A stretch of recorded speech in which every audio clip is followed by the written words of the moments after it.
नगर पालिका में आपने सोचा कभी नगर पालिका अगर साफ सफाई उतना बेहतर नहीं है जितना होना चाहिए। और रही बात क्या नगर पालिका पार्षद में क्या जो है जीतने का व्यवसाय बना लिए हैं, किस लिए लड़ रहे हैं? सच्चाई है क्या? महिला इतना देश होता है, हाँ हम करेंगे हम करेंगे हम करें। कभी महिलाओं के लिए कभी सोचा? कोई बेरोजगार बच्चों के लिए सोचा कभी? लड़कियों का अभी 12वीं करके एडमिशन कराना है, लड़कियों के 4 से 5 हज़ार एडमिशन में लगता है, किसी ने सोचा? क्या है हम मेरा ये कर सबसे पहले महिला उद्योग, बेरोजगार बच्चे। अब हमें नल पानी का पीछे करो, नल पानी बेटी बेटा ये सब पीछे करो। सबसे पहले महिलाओं के लिए कुछ करना है, दिल में इच्छा है, ऐसा नहीं। यदि जनता ने हमें आशीर्वाद दिया, जनता ने हमको नौकर चुना, नेता नहीं, तो हमारे कुछ करने का जुनून है, मैं कर दिखाऊंगी। मेरी बहुत इच्छा है कि यदि सब लोग सपोर्ट किए तो हमें महिला उद्योग सबसे पहले। आपने कभी सोचा कि शहरों में देखिए क्या नहीं है, बड़ी बनाने का, पापड़ बनाने का, खोगा बनाने का, सिलाई का। मेरा एक छोटा सा सवाल और है इसी में। देखिए क्या है कि आपका ठीक है मानना है कि छोटे मोटे रोजगार से जुड़े हुए मुद्दों को लेकर के और उद्योग को लेकर के जो तो यहाँ पर आना चाहिए, ठीक भी। लेकिन इससे पहले जो लोग थे तो उनके मन में या कहा जाए कि आप लोग भी इसी क्षेत्र में रहे हैं, तो ये सारी चीज़ें पहले क्यों नहीं हुई? देखिए अभी हमारे महिलाएं हैं, सुशीला मिश्रा हैं, मैं आपसे बता रही हूँ, पूछिए इन लोगों से। पीछे पीछे झंडा बैनर झुलाना तो आम प्रवृत्ति है यहाँ के, लेकिन काम करने के लिए कह दीजिए कि वो खुद बताएंगे, यहाँ ले लीजिए। भाई साहब मैं बता रही हूँ कि मैं कई बार जो गरीब हैं सो हैं, कावली वर्कर मानते, जिसके ससुर ड्यूटी करते हैं, उनके बेटे इतने नाजों से पले हुए हैं, ना तो रोड पर काम कर पा रहे हैं, ना तो घर में सुकून से रह रहे हैं। उनकी स्थिति आप समझ सकते हैं क्या उनकी स्थिति है?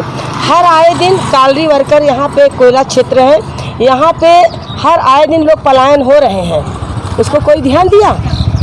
हमारा एक सबसे पहले मेरी मांग है, जो मेरी जनता है वो उसको रोका जाए, नगर पालिका द्वारा रोका जाए। हम आज स्थिति कर दीदी, हम तो ससुर के ज़माने में बहुत अच्छे से रहते थे, आज मैं क्या करूं? न वो लेडीज इतनी परेशान है, मैं आपसे बता रही हूँ कि खाने के लिए आज भी जो 5 किलो गेहूँ चावल के बता रहे हैं ना, 5 किलो गेहूँ चावल में होता क्या है? आजकल गेहूँ चावल के अलावा भी तो कुछ लगता है, सोडा साबुन हर एक चीज़ लगता है कि नहीं लगता है? सबसे पहले महिलाओं का रोजगार, बच्चों का रोजगार यदि हम जीत कर आते हैं, सबसे पहले हमें नाली नहीं, पानी नहीं, कुआं है ना, पहले ज़माने में खाने का रहता है तो कुआं से आदमी पानी खींच लेगा। और लेडीज आपके सामने बोलेंगी, ये पहले बताइए रोड बना दूंगा, आप हमें वोट दे दीजिए, इसको व्यवसाय बना लिए हैं, इसको मैं ख़त्म करूँगी यदि मैंने आया। मेरा जो मन में विचार है महिलाओं के लिए, बच्चों के लिए और जो है गरीब लड़कों के लिए, हम आपको पता कुछ करना चाहते हैं। बस ये वार्ड नंबर 6 है और 6 में ही इस पीछे मोहल्ले में एक छोटी सी बस्ती है। वहाँ पर की जो समस्याएं हैं, मुझे लगता है कि लोग चुनाव लड़ना चाह रहे हैं लेकिन उनको कोई लेना देना नहीं है। हम अब एक चीज़ बताएं, जो भी बीजेपी के नेता या कहीं नेता घूम रहे हैं सब, क्या उनके बारे में सोचा? मोबाइल जला करके जो है उनके घर में जाते, बड़ी दया आती है। उनके बीच में शादी ब्याह में एक पहली महिला है जो उनके शादी ब्याह में हर जगह फंक्शन में मौजूद रहती है। किसी ने क्यों नहीं अभी तक क्यों नहीं सोचा? पहले यदि सोचे होते तो शायद हम अपना मन ना बनाते। हमें जनता ने कहा, दीदी आप कालरी क्षेत्र की नेता है, ये है सबके लिए, मेरे लिए कोई संगठन नहीं माने, मेरे लिए यहाँ की जनता मायने रखती है, हम सबके लिए हैं। आगे दी हमें यहाँ मजबूत किए। आप पता कर सकते हैं कि कहीं कोई भी बुलाता है, किसी समय किसी खदान में, ऑफिस में, हर जगह में तत्पर रहती सबके लिए। खदान यहाँ पर क्या है, क्यों भीड़ लगाएं, क्यों मर रहे हैं, क्यों अच्छे लड़के जो है, या तो जो है जो लड़ चुके हैं, जो नए लड़के हैं, पढ़े लिखे लड़के क्यों इसके लिए मर रहे हैं? पर हमें समझ में नहीं आता है। हम यही कहना चाहते हैं, यदि जनता जनार्दन ने आशीर्वाद दिया, मुझे कुछ करने की इच्छा है, मुझ में जुनून है, कुछ करना चाहती हूँ बस।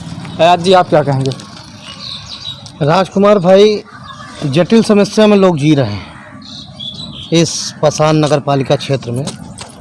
एक इधर ये कुम्हार मोहल्ला पड़ता है आपको, वार्ड क्रमांक 6 में है। आज निरंतर हम लोग चुनाव प्रचार में घूम रहे हैं अपनी प्रत्याशी निशा मिश्रा के साथ, जो कि ऐसी प्रत्याशी है कि जिनको किसी नाम की पहचान नहीं है। सबके पति या भाई या पिता या चाचा या भतीजा के नाम से अपनी महिलाओं को चुनाव के रण में उतारे हुए हैं। लेकिन हमारी जो महिला नेत्री है निशा मिश्रा, वो स्वयं ही नेता है। आपको मालूम होगा वो क्षेत्रीय कल्याण समिति की सदस्य भी है अटक की।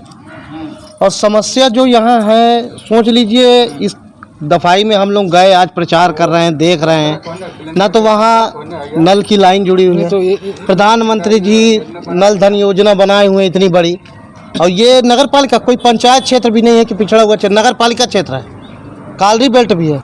लेकिन बीजेपी की सरकार आज 2 दशकों से है यहाँ, और यहाँ लोग पानी के लिए वंचित, लाइट के लिए वंचित, लाइट नहीं है। और शिक्षा और स्वास्थ्य का तो इतना बुरा हाल है इस क्षेत्र में, इस पसान नगर पालिका क्षेत्र में, कि ना तो अच्छे डॉक्टर हैं, ना अच्छा स्वास्थ्य सुविधा है, ना बच्चों की अच्छी शिक्षा के लिए कोई लोगों को प्रोत्साहित कर रहा है।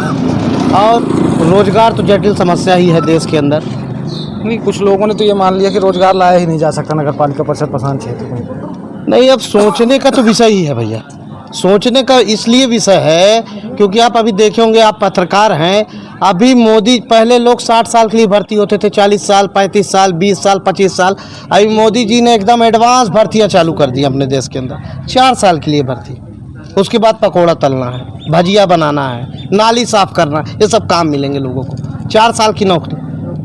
अभी आप दूसरे देश में जाइए, जो सेना में भर्ती की उम्र है उसको बढ़ा के 40 से 45 साल तक कर दिया गया है। और अपने यहाँ मात्र 19 साल और 21 साल, और वो भी सिर्फ 4 सालों के लिए। 4 साल के बाद क्या करेगा वो रोजगार, क्या करेगा? पकौड़ा ही तलेगा, उसके अलावा तो कुछ नहीं करेगा। 10 लाख रुपए बोल रहे हैं कि 4 साल के बाद उसको मिलेगा।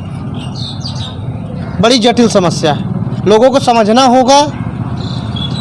ये बीजेपी की सरकार को तो एकदम उखाड़ के फेंकना पड़ेगा, भगाना पड़ेगा। बात कर रहे हैं बीजेपी पार्टी से, तो ऐसे ऐसे लोग भी इस क्षेत्र में हैं कि मतलब जिसमें खाएंगे उसी में छेद करेंगे। आप लोग जो हैं, जो आपकी पार्टी है, आपके लोग हैं, आपके प्रत्याशी जो हैं, वो इस चुनाव के बाद, क्योंकि देखिए स्थितियां जो है तो बड़ी जटिल होना है क्षेत्र को लेकर के, खास तौर पर जहाँ पर पलायन है, स्वास्थ्य सुविधा है और कई सारी ऐसी अव्यवस्थाएं हैं जिनके लिए हमें लड़ना होगा। बिल्कुल। तो यहाँ पर सवाल, यहाँ पर जनता एक उम्मीद लगा करके बैठी कि हमारे लिए कौन क्या करेगा। देखिए विश्वकर्मा जी, क्या है कि एक कालरी बहुल क्षेत्र है। आप जानते हैं कि नगर पालिका बहुत कम मात्रा में यहाँ काम कर पाती है। कालरी ही ज़्यादा रोड की समस्या, नाली वाली, कालरी ही ज़्यादा काम करती है। नगर पालिका के पास कुछ थोड़े से काम हैं जो वो अच्छे से कर सकती है। महिलाओं के लिए कुछ छोटे उद्योग खोल सकती है, बच्चों को प्रोत्साहन देने के लिए कुछ अच्छी कोचिंग क्लासेस खुल सकती हैं, स्वास्थ्य सुविधा, नल, पानी की व्यवस्था लोगों को कर सकती है। बस इतना ही नगर पालिका का थोड़ा सा काम है। और हमारी जो नेता है वो कालरी की भी नेता है, आपको ये मालूम होगा, और क्षेत्र को भी मालूम है, इस वार्ड के लोगों को भी मालूम है। तो मेरे हिसाब से द्विमुखी काम हो सकता है। हम कालरी से सहयोग भी ले सकते हैं और नगर पालिका पर रह के प्रशासन पे दबाव बना के लोगों के हितों के लिए कार्य भी कर सकते हैं। हम इतना कहना चाहते हैं कि सबसे शुरू से ही जानते हैं कि श्रीमती निशा मिश्रा एक बोल्ड प्रत्याशी रही हैं। नगर पालिका क्षेत्र में हो चाहे कालरी क्षेत्र में हो, हर काम के लिए ही जुझारू नेता रही हैं। और जहाँ तक पार्षदों का काम है, तो जितना काम है, इससे नाली कचरा हटवाना, दफाई का मरम्मत करना, ये तो सब करता है। लेकिन महिलाओं के क्षेत्र में ये अच्छा काम करेंगी। हम लोग दुआ करते हैं कि भगवान इनकी तमन्ना पूरा करें। मैं एक बात और बोलना चाहती हूँ। देखिए, मुझे कोई प्रत्याशी खड़े हैं, सबको आशीर्वाद दे रहे हैं, मतलब हमको किसी से लेना देना नहीं। लेकिन आगे कौन महिला है जाकर बाहर काम लेके यहाँ के लिए अच्छा कर सकती है? जनता जनार्दन एक बार हमें आशीर्वाद दे, ये सोचिए बस। वो तो जनता का विषय है कि जनता स्वतंत्र महिला नेता चुनना चाहेगी या फिर जो है दूसरों को झोला उठाने वाले चुनना चाहेगी, वो उनकी समस्या है। खासतौर पर अभी और भी कई सारे प्रत्याशी हैं जिनका हाल हमें जानने की ज़रूरत है, क्योंकि प्रचार प्रसार जो है तो बहुत तेज़ रफ्तार से चल रहा है और समय भी बड़ा कम बचा है। क्योंकि गिनती के 3 से 4 दिन बचे हैं और उसी 3 से 4 दिन के अंतराल में प्रत्याशी जो अपने लिए मेहनत कर पाए तो कर पाए। और रही बात मुद्दों की, तो सभी लोग जो है तो धीरे धीरे करके अपनी अपनी बातें रख रहे हैं कि कौन क्या करना चाह रहा है, और ख़ास तौर पर इस चुनाव को लेकर के।